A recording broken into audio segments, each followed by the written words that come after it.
Hello po mga kababayan, si Dante Maravillas.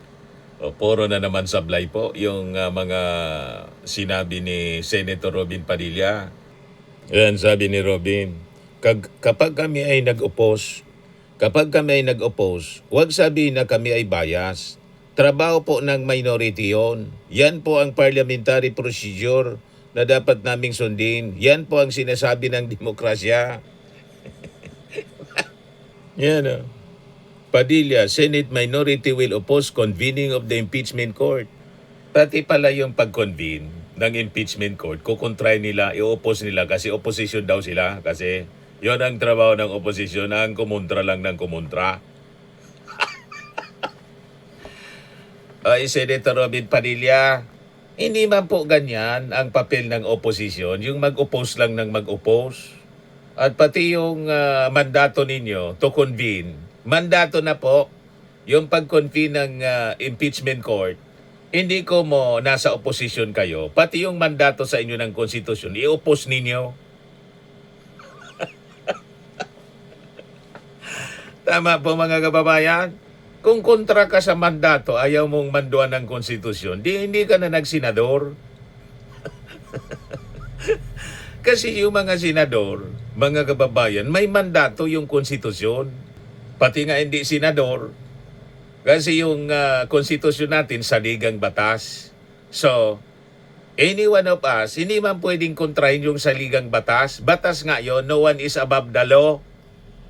O, naintindihan mo yan, Robin Padilla? Ayan kasi, papasok ka dyan. Pumasok ka sa pagiging senador, hindi mo man naintindihan kung ano mandato pala ng Senado. Tama po mga kababayan?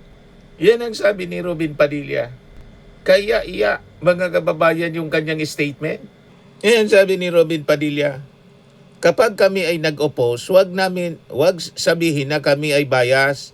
Trabaho po ng minority yon. Yan po ang parliamentary procedure na dapat namin sundin. Yan po ang sinasabi sa demokrasya. Hindi man po yan parte ng parliamentary procedure, yung kontrahin ninyo, yung mandato ng konstitusyon na mag-convene yung Senado. Once may impeachment complaint na niakyat sa Senado, ang mandato ng Senado mag-convene.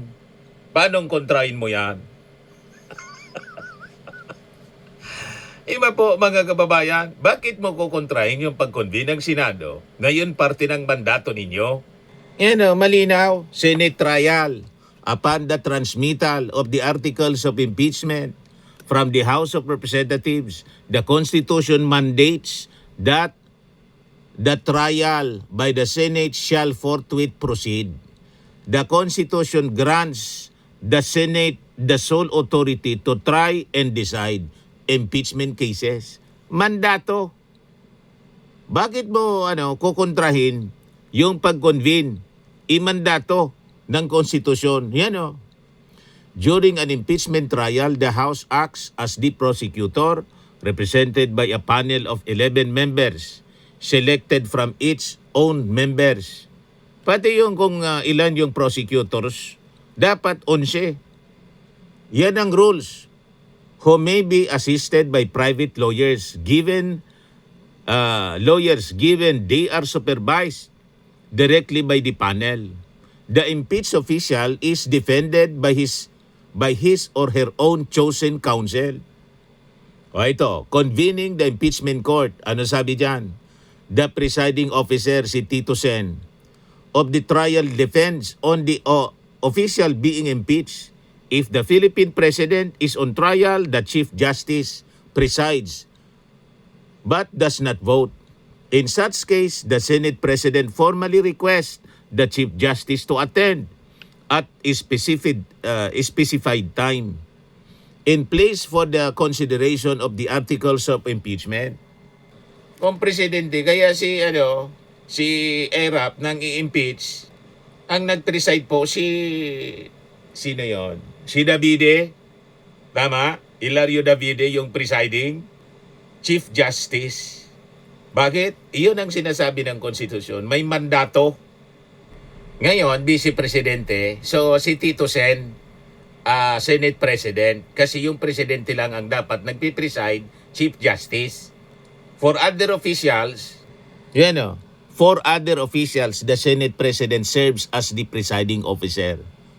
Before considering the articles of impeachment and beginning the trial, the presiding officer takes a prescribed oath and subsequently administers an oath of affirmation of all senators to do impartial justice according to the Constitution and the laws of the Philippines. The senators are required by the rules to observe political neutrality, defined as exercising their duty without unfair discrimination and regardless of party affiliations or preference. Naintindihan mo yon, Robin Padilla? Wala na dapat doon yung kung opposition ka or minority ka. Pag ikaw ay umupo bilang senator judge, dapat nag-observe ka ng neutrality. Naintindihan mo yon? Neutrality. Yun ang mandato ng konstitusyon. Kung hindi mo kayang sundin ang konstitusyon, di lumayas ka dyan sa Senado. Naintindihan mo na, Robin Padilla? Yan kasi, tatakbo-takbo kang senador. Hindi mo pala alam. Dumaldal ka ng dumaldal. Na yan, mandato ninyo. Hindi mo pwedeng kontrahin ang pag-convene. Hindi mo pwedeng i-oppose kasi mandato ng konstitusyon. Malinaw? Siyempre malabo kasi nangangamoy Duterte ka nga. At proud ka kahit sunugin, sabi mo yan mismo, amoy Duterte ka. So ang dapat sa'yo, siguro, kung may delikadesa ka pa, mag-inhibit ka na lang bilang senator judge. In all the Duterte senators, mag-inhibit na lang kayo. Kung hindi ninyo pwedeng i-observe ang neutrality bilang mga senador. Kasi yun ang mandato ng konstitusyon. Napakalinaw. The senators are required. Ibig sabihin, that is mandated. Required ka by the rules to observe political neutrality, defined as exercising their duty without unfair discrimination and regardless of party affiliation or preference. Naintindihan mo na Senator Robin Padilla? Kung hindi ka makakapag-observe ng political neutrality, mag-inhibit ka na lang siguro. Kasi ang sinisira mo mismo yung institusyon, yung Senado. Yun ang mandato ninyo. Hindi pwede yung sinasabi mo na nasa opposition kayo, minority. Then, yung trabaho ninyo is to oppose. Hindi ganon ang trabaho ng parlamentaryo. Alam mo bang ganon? Gusto mo makita ang ebidensya? O yan Rights and duties of the opposition in a parliament. Ano sabi dyan? The opposition is a useful and necessary component of democracy, especially in ensuring transparent and accountable government that serves the people's interest. Malinaw, di ba, Senator Robin? People's interest, hindi interest ng kaalyado, hindi interest ng kung sinong barkada mo, kung sinong leader, kung saan ka kakampi. Tulad ni Digong, tulad ni Sara Duterte. Sa parlamento daw, sa parliamentary, ang opposition dapat ang siniserve people's interest. Malinaw ba kabayang Malinaw sa'yo, hindi? Siyempre malabo. Kasi nga, sinabi mo na kahit sunugin ka, ang amoy mo, Duterte. Kaya wala sa iyong aasahan ng fairness ang mga mamamayang Filipino. Kasi hindi mo kaya na mag-observe ng political neutrality as mandated in the rules. You are required to observe political neutrality. Yan ang mismong sabi ng konstitusyon. At kung mag-o-oppose ka, dapat you have first in mind the interest of the people. Hindi ng isang partikular na tao, kundi ng mamamayang Filipino na nagluklok sa'yo sa posisyon. Naintindihan mo na, Robin Padilla? Naintindihan mo? Hindi man na yan, Mr. Maravillas, makaintindi talaga. Nagsenador ka pa. Di ba may kasabihan tayo? Sino nga yung nagsabi noon? My loyalty to my party ends when my loyalty to the people begins. Or my loyalty to my country begins. Si Manuel Quezon, El Quezon, yung nagsabi niyan, yun ang tama. Hindi dapat sa partido ang loyalty o kung kaninong tao, kundi ang loyalty ng isang elected official sa kanyang bansa, sa mga mamamayang Pilipino na silang sumusweldo sa inyo, sa amin na mga mamamayang Pilipino. And you, as you sit as a judge, bilang senator judge, dapat tumigil ka na sa kakadaldal mo ng partiality. Dapat i-display mo neutrality. Nawala na yung delikadesa sa inyo. Sa lahat ng mga kaalyado ni Digong, ni Sara Duterte, walang mga delikadesa, mga kababayan. Tama itong sinabi po ni Atty. Lorna Capona, no? So the senators already voted and said that they will be loyal to the Vice President even without looking at the evidence. They can question that. Where is your political neutrality? You are here to serve the people. Tama. Tama yung sinabi ni Atty. Capona. Nandyan kayo para maglingkod sa mga mamamayang Pilipino. Hindi maglingkod sa isang tao lang. Hindi man kay Sara Duterte, kay Digong galing ang sweldo ninyo. Tama yung tumanaw ng utang na loob. Kasi di ba, pinardon ka ni Digong. Tama yon. Pero more than that, dapat as a senator judge, you have the mandate from the Constitution na dapat neutral ka. Wala eh. Yung mismo ng saligang batas ang binaviolate ninyo, hindi ko maintindihan kung sino yung mga legal advisors po. Sigurado ako may mga consultants siya, mga abogado na bilang staff niya or chief of staff. Hindi ba ninyo man lang ina-advisean itong si Robin Padilla, mga abogado? Matindi ang display niya ng biases and partiality. Hindi yan maari. Senador ka. And you'll be sitting as a senator judge.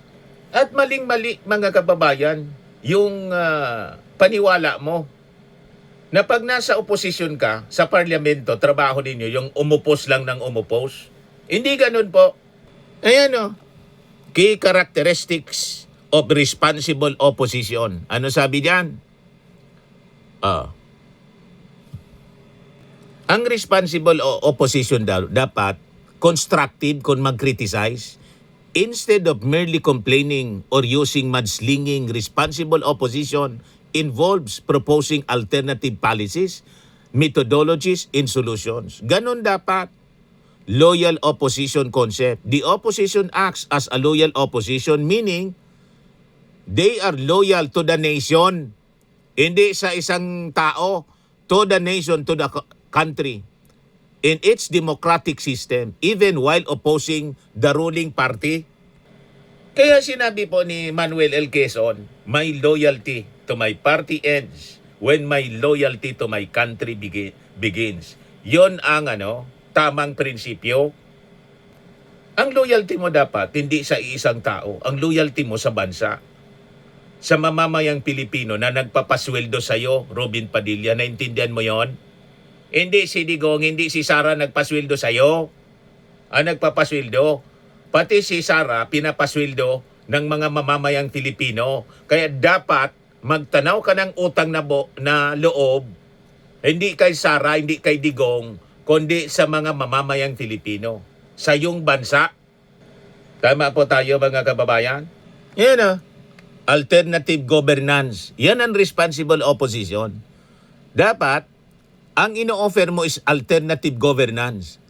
preparing itself to take over the reins of administration, which requires presenting a superior vision. Dapat superior, mas mabuti, mas maganda, and policy manifesto to the voting public. Ang ino-offer ninyo, hindi man superior. Basta ang gusto lang ninyo, Sara. Gusto lang ninyo, Duterte. Hindi man po yan superior vision ang luklok si Sara kasi wala ang respeto sa mga institusyon tulad ng Kongreso. Di ba? Wala nga siyang walang alternative, sige lang ang panira. Yan ang gusto ninyo kasi kaalyado ninyo. Personal interest kasi ang nagdadrive sa inyo pong pagkatao. Puro pang-personal ninyo. Ano pa sabi diyan? The national interest over politics. Dapat yon ang nangunguna. While opposing the government, a responsible opposition understands that when the nation's existence or core national interests are at stake, they should cooperate or offer bipartisan advice rather than praying for the failure of the country.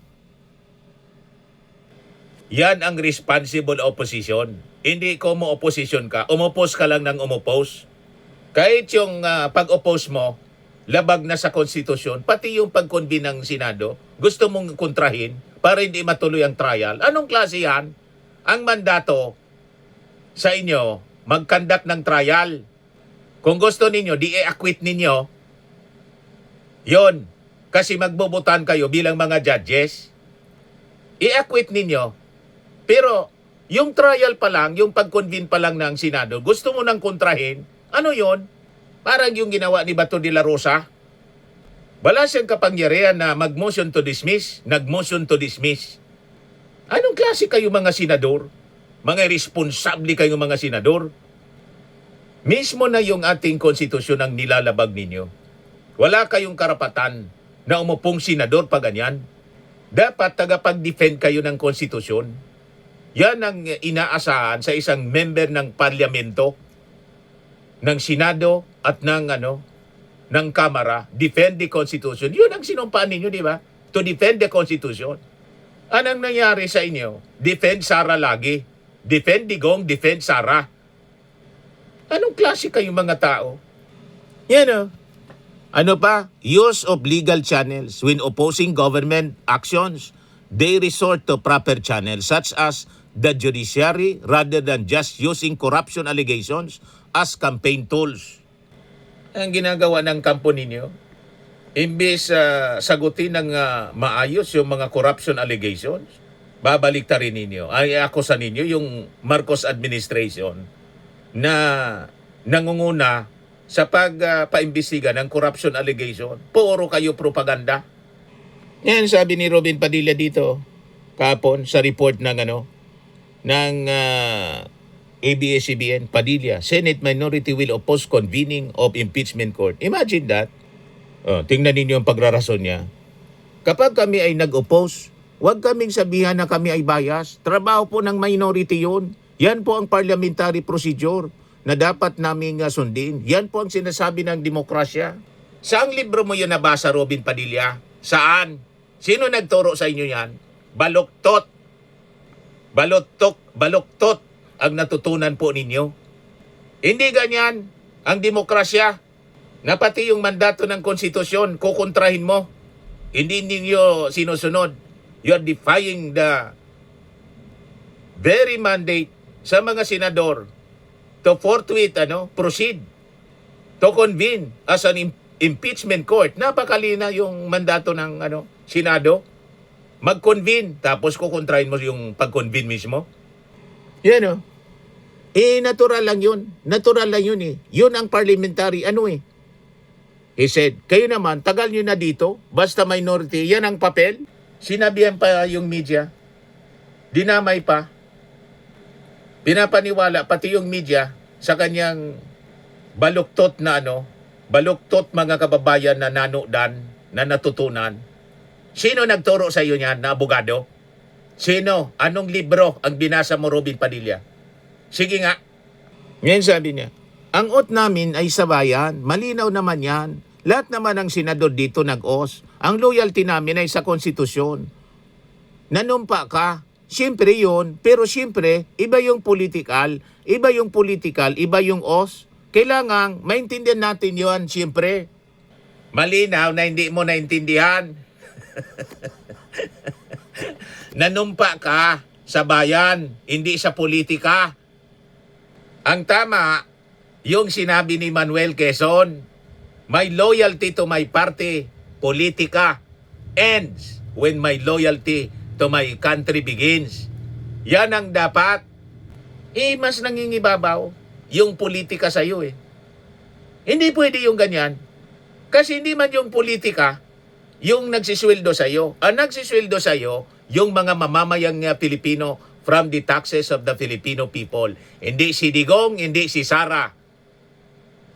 Unless may allowance ka sa kanila. But nevertheless, yung legal mong salaries galing sa taxes of the Filipino people. Yan ang malinaw. At yung position mo ay hiram. Pinahiram lang namin. Hindi si Sara, hindi si Digong ang nagbigay niyan sa'yo. Ilan lang yung boto nila, yung mga Duterte. Kahit yung mga DDS, ilan lang. Ilan ba yung boto mo? Di ba 29 million? So, ang nagluklok sa'yo sa posisyon, mamamayang Filipino. Naintindihan mo kabayang Robin Padilla? Pati mandato ng konstitusyon, gusto mong i-violate dahilan lang sa Duterte? Kung ganon, lumayas ka dyan sa Senado. Sabi pa niya, ako ayaw ko na sana magulo masyado ang bansa natin. Masyado ng maraming problema. Ako, I have said it time and again, ayaw ko ng impeachment. Di pinagsabihan mo sana kung ayaw ng impeachment ayaw mo ng impeachment. Pinagsabihan mo si Sara na hindi sana siya nagbanta sa ating Pangulo at hindi linyan linunok yung confidential fund. At kung hindi totoo, di nagpaliwanag sana siya sa Congress. Ayaw niya magpaliwanag. She disrespected the institution, the Congress mismo. Saan ka nakakitang ganong tao na public official, impeachable official? Kaya siya na-impeach dahil sa yon sa kanyang sariling kagagawan. Parang yung amo mong si Digong. Kaya nakaso doon sa sa ICC kasi wala siyang tigil sa kill, AJK. Lahat ito, kagagawa nila. Naintindihan mo na kabayan na Robin Padilla, gagawa-gawa sila ng mga katarantaduan. Parang kayo, nung nakulong kayo, di ba? Gumawa ka ng katarantuan, di nakulong ka. Sobra kasi kayong mga mayabang. Ay, ito yung inabot ninyo sa kayabangan. Kaya yung mga reaction sa mga tao po. Sabi ni Maureen Villar, Rose Mia Villar, okay, bobo ang itatawag namin sa iyo, Robin. Starts with the letter B, din, yon. Sabi ni Filipinas Pantilla, obviously, he does not really know why he is there. Sabi ni Jazz Sagala, the Senate has the constitutional mandate to receive impeachment complaint from the House. It's a mandate, not a prerogative. Why would you oppose it? Tama. Ang kinukontra mo mismo, yung mandato. Ang mandato sa inyo ng konstitusyon. So, you have no business to stay in the office bilang isang senador. You have no business na nandyan ka sa Senado. Lumayas ka na lang, Robin Padilla. Wala kang pakinabang sa ating mga mamamayang Filipino. Ang pakinabang mo lang kay Sara, kay Digong. Tama yung plano mo. Lumayas na lang dito sa Pilipinas. Sa ibang bansa ka na. We will be happy na doon ka na kung hindi ka na masaya rito. Yan ay mismo, galing mismo sa bibig mo. Di ba? Umalis ka na rito. Yung nanggugulo dito, yung sinasabi mo na magulo dito, ang nanggugulo dito, yung kampo ninyo, yung mga Duterte nanggugulo. Malinaw yon, siya yung nagbanta. Kayo yung walang tigil sa kakarali, maisog rally. Dumagdag pa kayo doon sa mga militant na walang tigil sa pagrarally. Pero yung mga militant, at least, walang banta na magkudita. Walang destabilization. Puro lang sila rally. Hindi tulad ng kampo ninyo na mismong may mga nasangkot na sa destabilization. But anyway, nag-promise na din si Senate President Tito Sen, isang matino na Senate President, na pag na-transmit nila, automatic, they will convene as an impeachment court. Hindi man yan mangyayari, itong gusto ni Robin Padilla. Tuloy ang impeachment, tuloy ang trial kay Sara Duterte. Harapin niya ang mga asunto. Doon niya pakita yung sinasabi niyang kaambugan niyang bloodbath. Kung walang katotohanan yung mga inaakusa sa kanya, base doon sa articles of impeachment, magpresenta siya ng counter evidence. Yun ang dapat. At kayo mga senador, bumoto kayo sa gusto ninyong boto. Gusto ninyong i-acquit si Sara kahit napakalakas yung ebidensya, i-acquit ninyo. Anyway, may plunder case na ipa-file mga kababayan yung ombudsman. Lumusot man sa inyo, hindi din lulusot siya sa ibang mga kaso, in ibang forum. Ganon pa rin ang kainatnan ni Sara Duterte kasi kailangang panagutin ang mga taong may pananagutan. Pananagutan sa ating bayan. Ganon yon. Sa mga naghanap ng malinis and spacious fitness gym, pumunta lang po kayo sa aming Colossal Fitness Gym. We also offer Grab Car Rental with our brand new 2023 model ng Toyota Innova. We also accept booking for those who are planning to travel via PAL, Cebu Pacific, and other airline companies, local and international, and bills payment for Meralco Bills, PLDT, Aleco Bills, etc. Ang Colossal Fitness Gym is located at 3rd floor Security Bank Building, Landco Business Park, Legazpi City, Albay. For inquiries, look for Chilon Maravillas. Contact number 0966-802-0949. Yan yung aming Innova. Lagi na pong matao sa amin. Pati mga foreigners po, tingnan ninyo. Mga British tourists sila. Ang lalaki ng katawan na, mga kababayan, nag-gym sa amin. Ito naman po, Indian National. Ito mga mga European sila. Ito naman yung bago naming product na binibenta online, Eye Glow Serum. Whitening po siya galing sa South Korea. Tingnan ninyo yung epekto sa aking anak na architect entrepreneur, Riz Maravillas. For inquiries, look for Riz Maravillas on FB. Ito naman po, Firmax Firming and Lifting Cream. Pinapahid sa mga pulses in other affected area. Mainam po sa mga pains at paninigas na mga kaso-kasuan. Ito po, Automax Radiant Serum. Sa mukha naman yung application. Anti-aging po siya. You will look 10 years younger than your age. Ito naman po yung bagong product naming binibenta online. I am worldwide amazing pure organic barley powdered drink mix from Australia. Mainam po ito sa mga cancer patients. Yan po yung testimony ni Yoli Tan, ovarian cancer survivor. Sabi niya, barley did not just save my life, it gave me a new life. In 2019, Yoli faced the fight of her life through surgery and harsh chemotherapy. I am worldwide amazing pure organic barley became her source of strength. It boosted her immune system when she needed it most and gave her the energy to keep going. 100% organic siya, immune system booster, trusted by survivors. For your inquiries and orders, dumiretso na lang kayo sa aking anak na architect entrepreneur, Riz Maravillas. Sa mahilig naman po sa mga imported bags and wallets, dumiretso na lang kayo sa kay Ma'am Eileen Rosales, Eileen Closet po. Nakabase siya po sa Amerika. Yan yung kanyang online selling po. Pwede kayo dyan na mag-order mismo sa kanyang live every Sunday, 7 o'clock in the evening, Philippine time po.